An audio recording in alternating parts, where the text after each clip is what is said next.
Welcome back. I'm Pete, and you're watching the Custom Car Channel.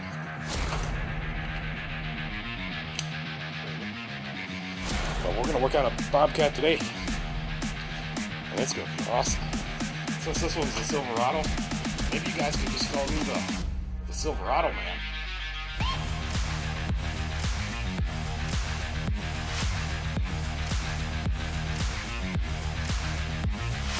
Hey guys, today I got a 2006 Chevy Trailblazer, and the customer complaint is the battery goes dead and it won't start. She also took it to another shop and they denied service because they said it's too rusty underneath, like the frame's gone or something. So I figure we're just going to start out with a really quick, easy one on seeing if the battery's bad or whatever, the starting system problem. So I got some stuff lined up, and I'm going to get right on it. Alright, I've had the battery charger on there for a while, and I'm going to put my safety glasses on because I can smell that, I don't know what you'd call a hydrogen smell. So I don't feel safe right now, and I'm going to shut the battery charger off right now.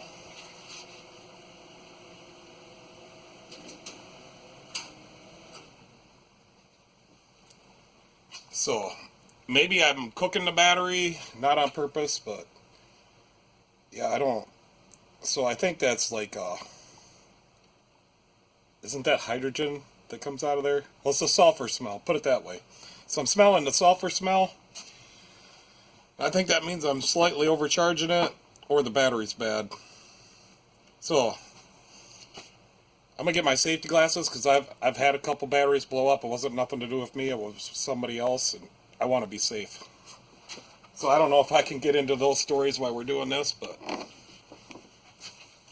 I guess I can talk about it. So when I was younger, I first got a job working at a trucking company, and it was an old Peterbilt, a cab over Peterbilt. Yeah, I said I was going to work as I did this. Okay.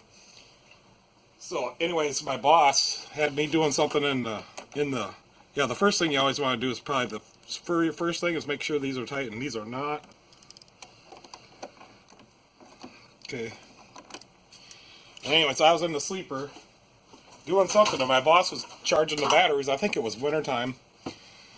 And he went over and had the charger on there, and I was in there with my feet hanging out of the end of the bottom of the sleeper, and he wiggled something on that battery, and she blew the top right off her and shot pieces everywhere and battery acid. It was all over him. He didn't get hurt. I didn't get hurt.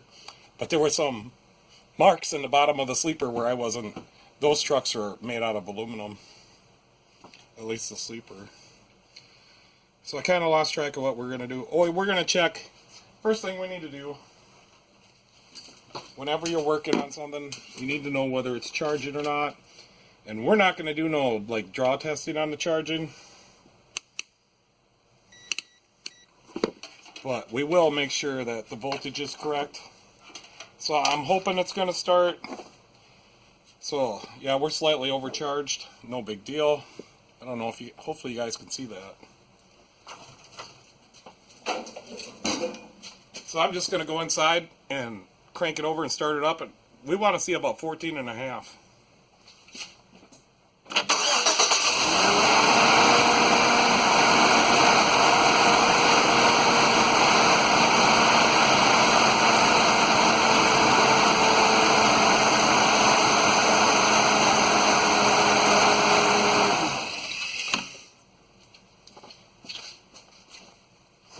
This thing's got 203,194 miles, and I don't know, I did say it was a 5.3, but this is a 5.3 with the aluminum block, so that's pretty cool. So, the next thing we probably should do is do a draw test, right? So, actually, we should test the battery, but let's do the draw test first, and then we'll test the battery, because I just charged this. So I think I'm going to cheat on the draw testing a little bit, and I'll show you what I'm going to do. So we'll just set the NOCO up here, and I'll put it here and here. And then I'm going to go ahead and turn it on. Now I'm going to unhook the battery, and it doesn't matter which And I don't know, maybe it's not timed out because we just started it. So what I'm trying to avoid here is waking up modules. And this is a side post. I can do it on the top post without the Noco, but yeah, I just screwed it up because whatever. You get the idea. I'm gonna put this back on. I think I'm gonna have to hit the override button.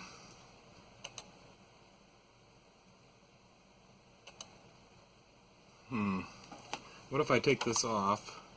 Now hit the override button. I've never done it this way before. So now I'm learning as we go. But that's how I'm gonna want to do it from now on, I think. Yeah, so now we didn't time out. And I'll go ahead and push this bolt out. Pull this cover off. That way I can clamp onto here. And then I'm gonna put the battery bolt back into the battery. And so what we're going to do is we're going to measure draw across here. So I got my, I don't even know how to say that, anag meter. And this is kind of cool, so we'll just turn it on normal. And I'm going to put the review out there because I decided I do like this.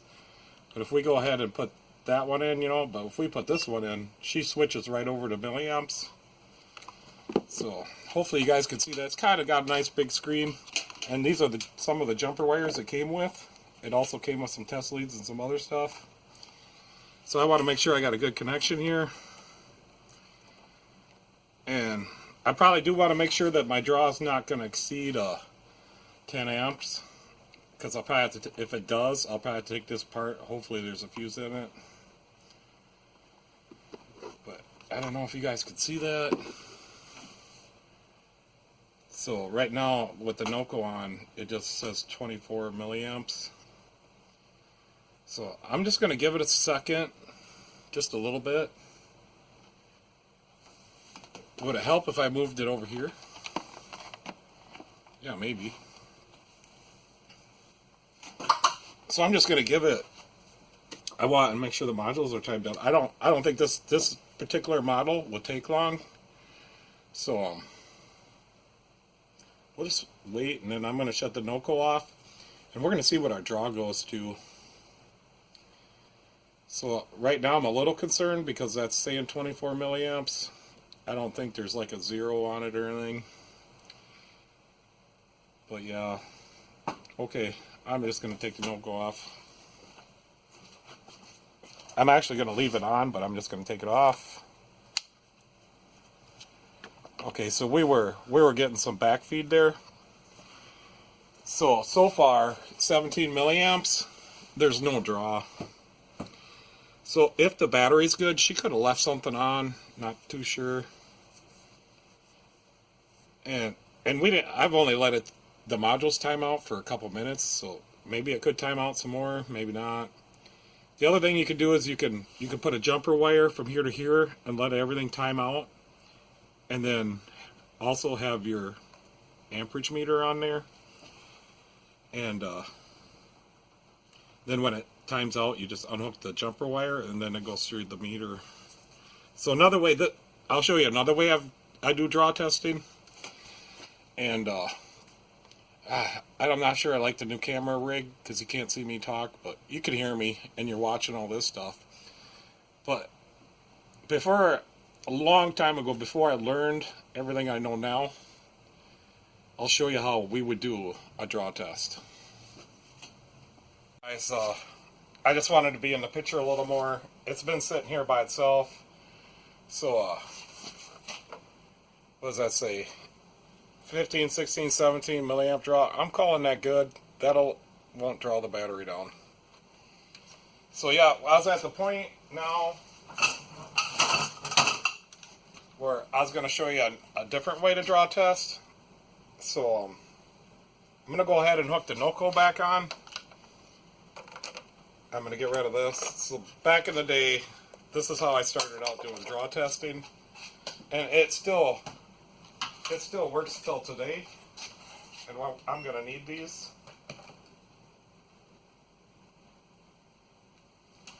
So this is that cool test light that I bought on Amazon. I have a video on it, and you guys should watch that. But I'm going to go ahead and pull this out and pull this out. And I'm going to set them over here. Then the two leads I had in that meter, I'm going to plug one into one side, one into the other side. So now, you can use a regular test light for this too, but since this one is my cool one, we're going to use it. So, I'll show you how this is going to work. We're going to go ahead and clamp one end onto that connection and the other end onto the battery. And I got the battery unhooked and separated. So now, you know, I'm using the NOCO. We can turn the camera just a little bit this way. So I'm using the NOCO so I don't reset any modules.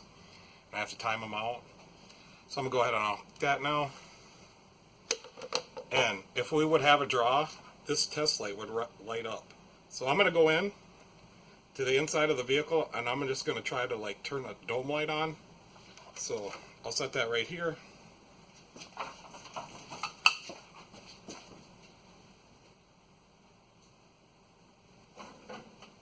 So there, I turned the dome light on. I don't know if you see what happened, but there's the draw. So,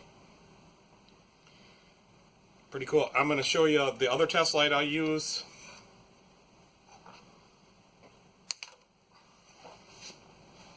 So go ahead and take this one off. So this is the original test light that I do the draw sensing on. I just want to see what it'll do. So I'm going to go ahead and clip that on here. Clip it on the battery. And this one, I'm going to go see if I can turn that dome light off.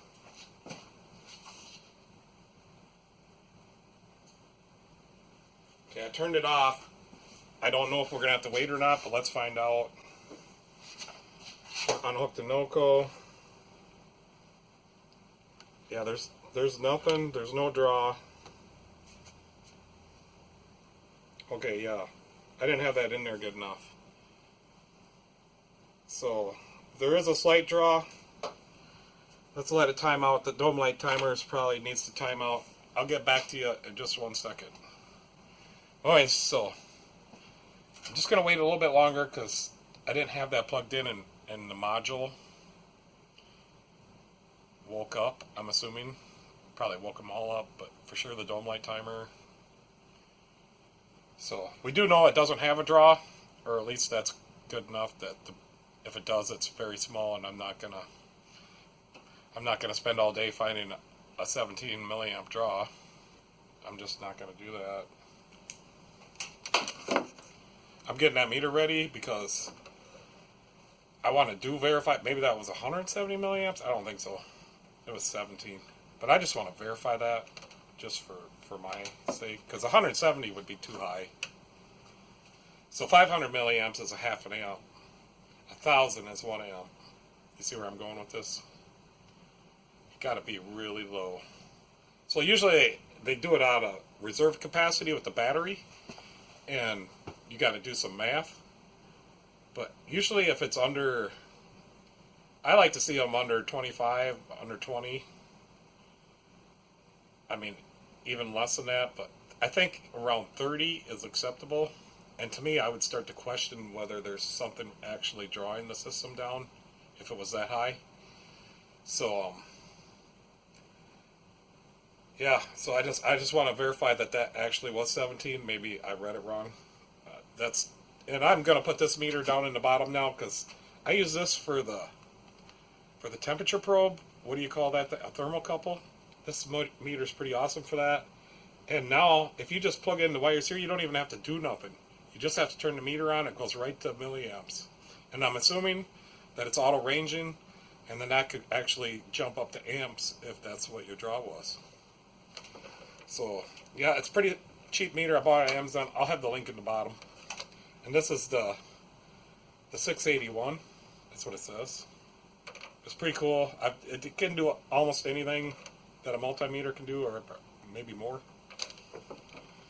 I did a review on it, and I didn't like it at that time, but now I like it, and I use it. This is like the 4th or 5th time. I even used it on the XT75.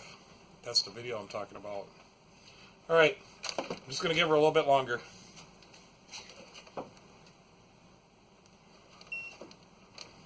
Okay, I think I'm ready. I'm going to put the egg back on there just to make sure that I didn't screw something up.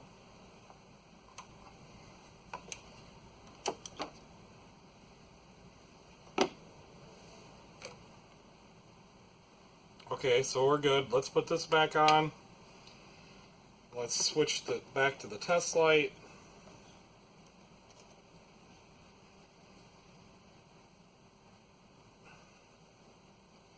Let's take this off.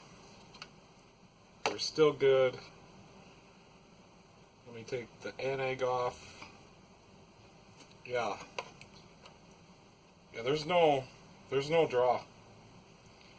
Usually you can see a computer pulse in this test light, and I'm not going to move it. Let me put this back on, and then we'll verify that still we're at the 17 milliamps. And we are. And that is 17, 18, 16 milliamps. So usually what will happen, let's turn the dome light on with this one. Gosh, I wish I could have that so you could actually see it. I'm going to go turn the dome light on. Let's see if this will pop up the amps.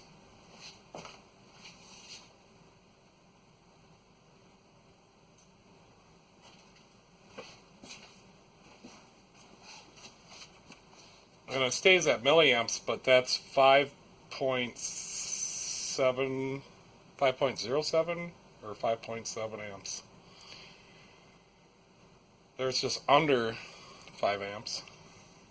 So 40,700. And now something else is happening. It's just using less. So I'm going to go ahead and put the NOCO back on.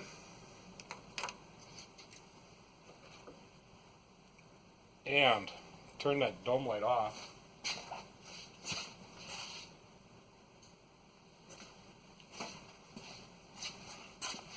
So I wonder what it is now without being timed out. Yeah, see, it's got a timeout. So let's put the NOCO back on.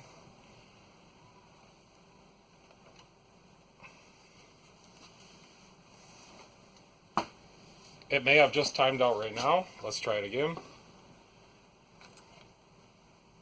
And it did. So they're absolutely, well, that's how much it's drawing, 17 milliamps. That's okay. If it was over 20 to 30, around 30 is probably supposed to be acceptable too. But anything over like 20, 25, I start to question it. This, I'm not going to question. This is okay for the draw. So let's move on to do the battery test.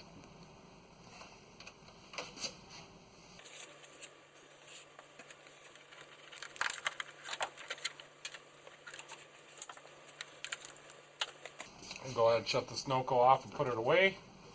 I'm done with it for right now. These are some handy things. I did buy the bigger one, and I did buy it used.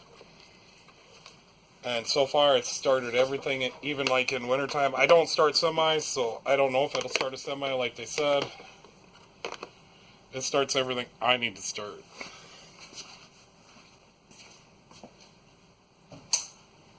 And it is used. It's 3 years old still. So to get to what we need to do next, I'm going to have to take this cover off. And to take the cover off, we got to take this thing off. And I think I got enough tools. Whether or not these bolts will come loose. And this one down here, I don't know. And I think that one I don't have to take all the way off. But we'll see. There's one right up here. So I can't wait to see what we got underneath. It does appear I have to take it all the way off down here. I thought they were slotted. Well, they are slotted. I thought it was an open slot. So there's that. And we have to take off the positive. You could do your draw testing on either terminal. I always pick the easiest one or the ground.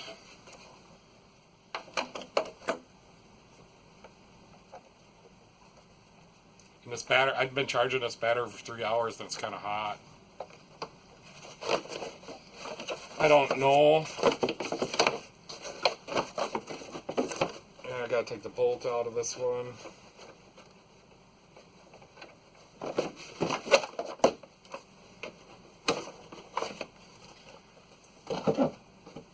So it does look like a fairly new battery. So it's 1120 and we're at, so the battery's 3 years old. And I think this is a Everstart. That's a Walmart battery. So 3 years on a Everstart is probably okay. Should be okay, but I would question it, but it's okay. I think it's probably okay. So then I will hook the positive back up and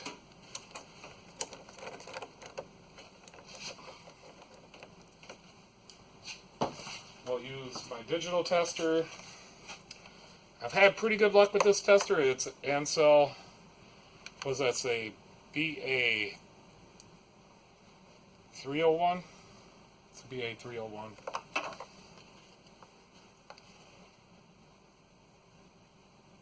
It's BA 301.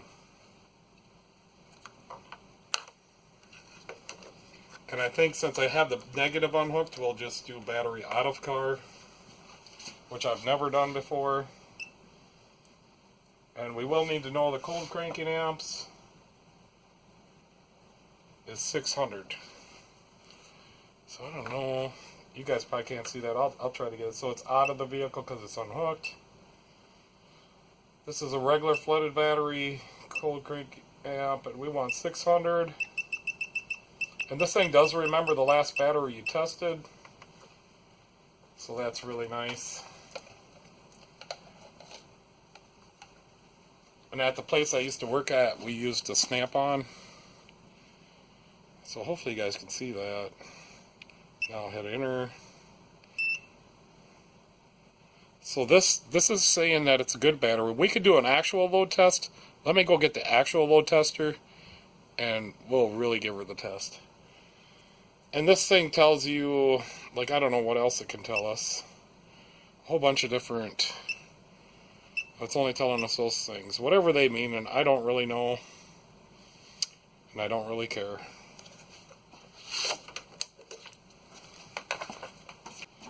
So I guess just for the sake of doing a video, we're going to be thorough. We're going to use both of these one at a time.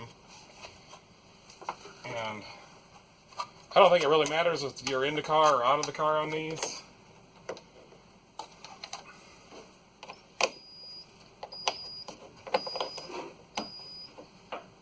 So on this tester, I don't know if this is preset to shut off.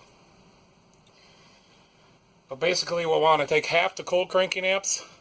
Take the cold cranking amps and divide it by 2. So we'll have 300. And when we flip the switch to test, or this one's got a button, some of the other ones had a switch down here. So we want to stay in this green. I got a bad connect. Oh, yeah, that's another story. So this meter has some static on it.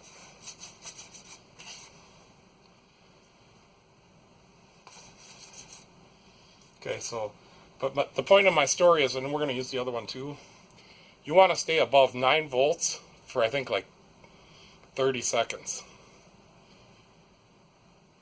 on a load test at half the cranking amps. So our cranking amps are 600, we divide that by 2. So that's like for a carbon pile, I guess. But you get the idea. So we're just going to press this button, and I think this one times out. So she's holding right at 12 with whatever load this tester provides. There, she timed out. So this, you can see the smoke coming out of there. That's normal. I don't use this all the time, so I got some dust in there. So with this load tester, this battery has passed. It also passed the test of the digital one. Let's put the big one on there.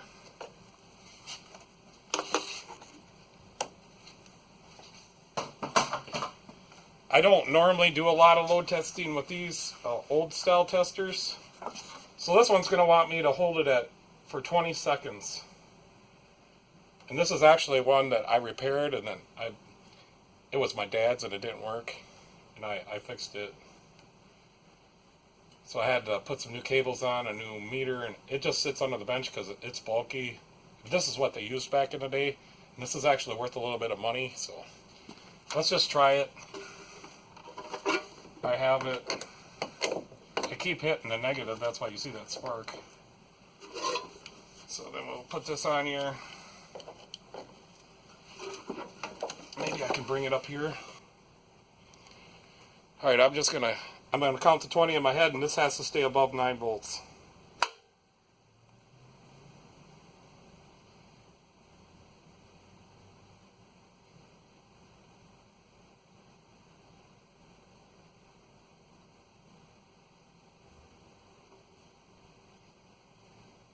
And we are, it went, the lowest it went is just a little bit below 10.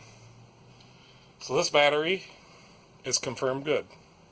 So that'll be good news for the customer. The battery has passed all my testing. We scrutinized it, fully tested it. This battery is good. And this tester is hot. I'm gonna go put it somewhere.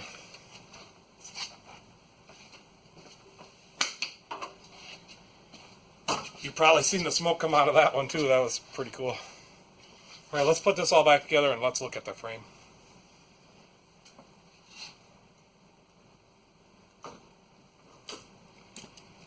So it's probably not every day that somebody's going to show you in this much detail how to check this thing. So far, she must have left something on.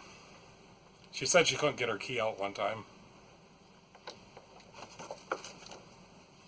Or there's another possibility, it's just something that happens once in a while.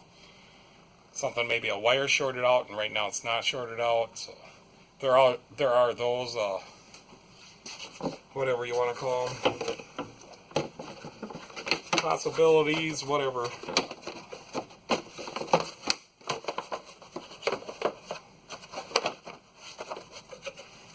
So there's a little hose on this. This is like one of the, of course nowadays they're all complicated, but I guess we can put this back on.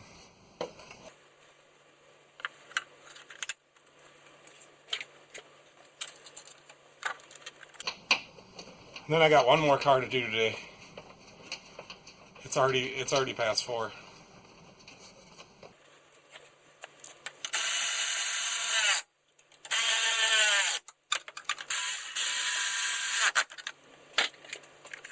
Positive first. Good idea. And these are clean. I could put a little grease on there, but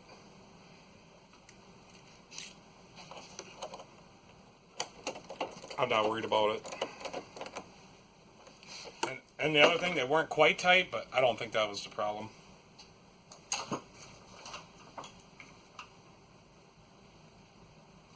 But they're going to be tight. Slipped a little boot on there.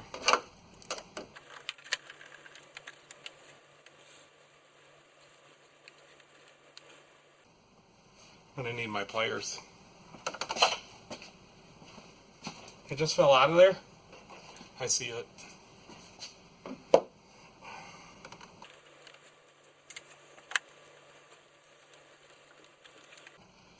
It came out pretty easy, but it's not going back in. I got it.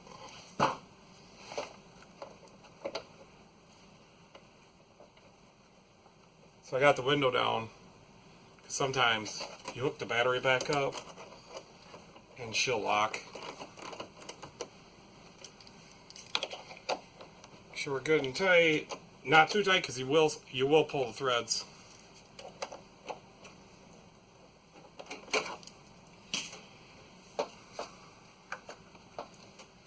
Alright, let's go take a look at that frame. So I got the hoist set, but I think I bumped this arm, so I'm just going to double check it.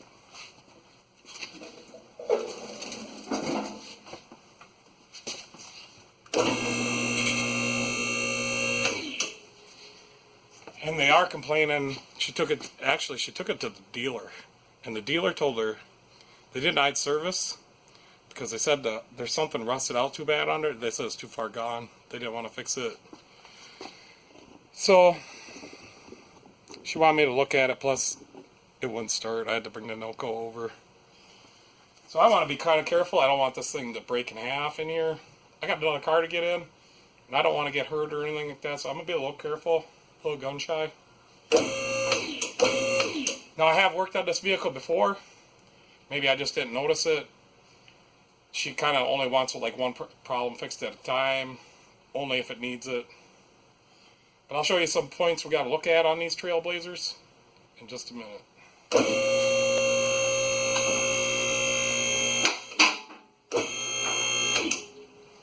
It hasn't broken half, so I really hope the camera was on, but we're lifting it up. It feels stable. It hasn't broken half. I'm just going to go up. We're going to look at the frame.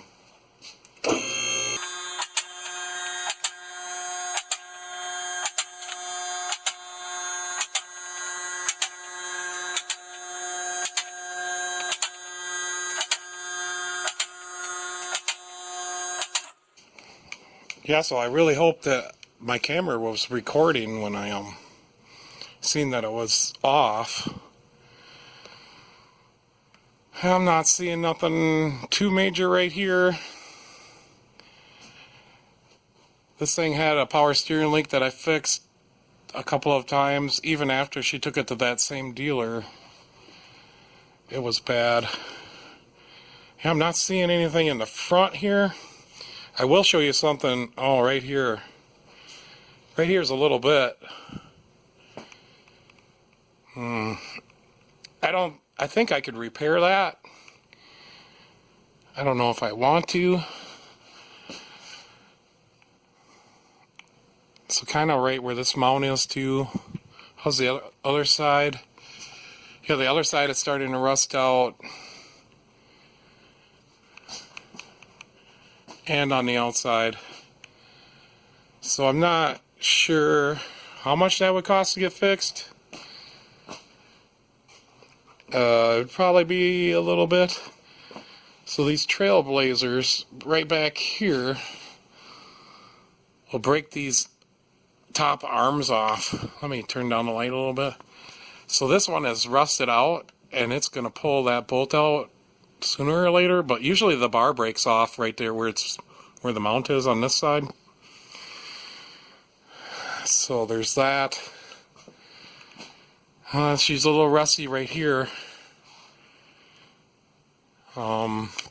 That's not very good news. Let's check out this rear bar.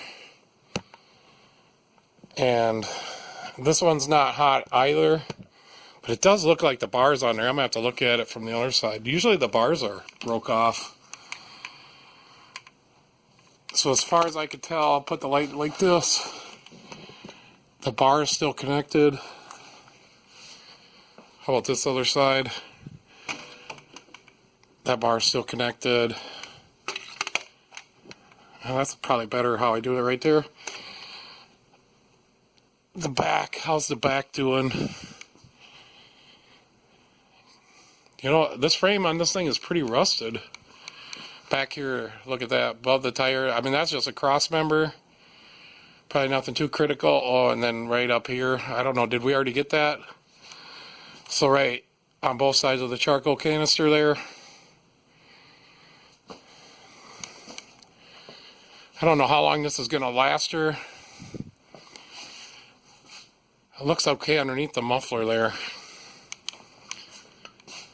So this is probably not good news, but so right here, I think we probably already got that. No, I don't think we did. Yeah, so she's getting really rusty. I'm going to have to be more careful now if I pick this up again. And you know what it is? It's that what I don't remember cars rusting out like this back when I was younger. But that was quite a long time ago. I mean, they only used salt back then. And they didn't use very much. They only used it when it was really icy. So nowadays, if it's got frost on the road, they're spraying that stuff on. It's sprayable now. So I think it's something to do with the spray they have. but it just deteriorates your vehicle like 3 times faster at least. So my voice is it's better, and my scratchy throat is gone, but my voice don't last long now. But I'm getting better, so I just do too many videos. I got like 7 or 8 videos filmed right now, but no time to edit. And the last video I've been doing has taken me 3 days to edit. I just want to make sure it's perfect. Yeah, so there's not too much rust around here. It's just a frame. I don't know. I'm not interested in changing no frame, I have to tell you. I mean, I'm interested maybe in doing a couple patch jobs, but there's just too much. There's too much gone. Let me put you guys back on the stand. Yeah, so I'm just, she must have left the key on. She said she couldn't get the key out once. Maybe there's an intermittent glitch. I don't know. But today, when I'm testing it, it all tests good. And, maybe she left her lights on for a little while once and drained the battery. She says she don't go very far.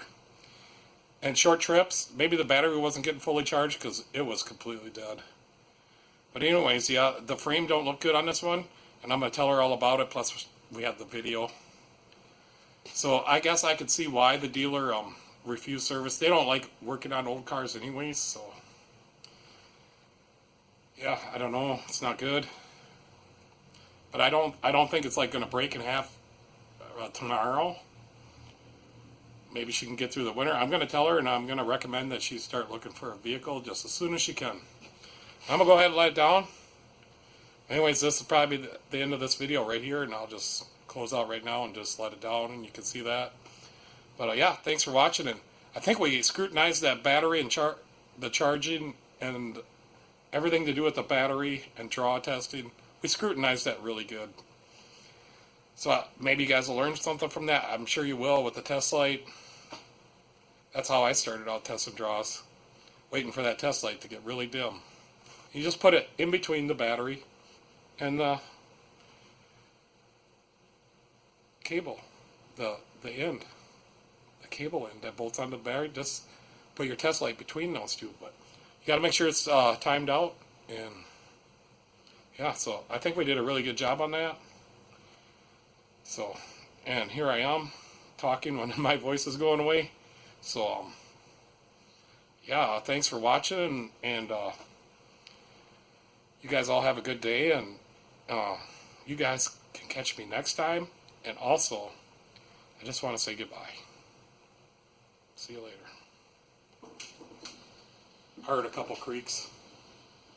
Time to get her out of my shop.